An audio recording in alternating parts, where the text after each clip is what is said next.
My ninth tip is samples, the two most common problems and how to avoid them. It's an area where I've seen so many people trip up, so I want to mention it in this tip. Once people have found a supplier and a product, many people then want to arrange samples. It seems the obvious next step, but here are the two most common problems with samples and how to avoid them.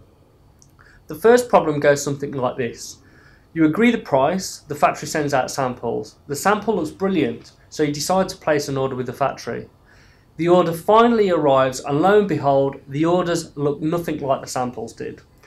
Now, something that I've seen time and time again is factories sending out brilliant quality samples when what they manufacture is actually nothing like that. I've even heard of factories buying samples from a superior factory in their field.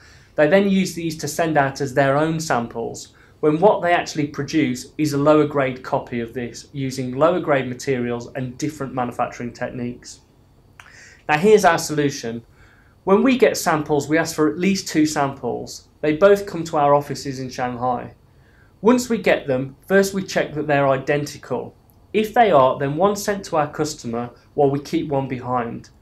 If the sample's then approved by our customer, we've then got an identical sample as a benchmark to use during the quality control process. In a nutshell, don't just think that because you've got one great sample in the post that your whole order is going to be to the same standard, because that's not always the case. And the second problem with samples will probably surprise you even more. It's basically the exact opposite of the previous problem. The factory sends out samples which are below par when really they're capable of producing a top quality product. Sounds bizarre, but it's surprisingly common.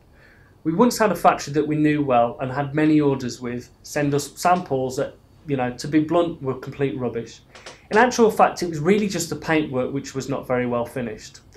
Although you certainly wouldn't want the whole order to look like that, when we spoke with the factory, when we got these samples, they admitted that although the paintwork was poor, from their point of view, the samples were only to demonstrate the product and the function, not how pretty it looked or how good they were at painting.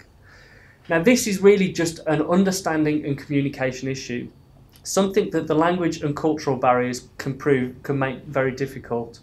And the solution is to use a professional import service company that can communicate your needs and interests so these details don't get lost in translation.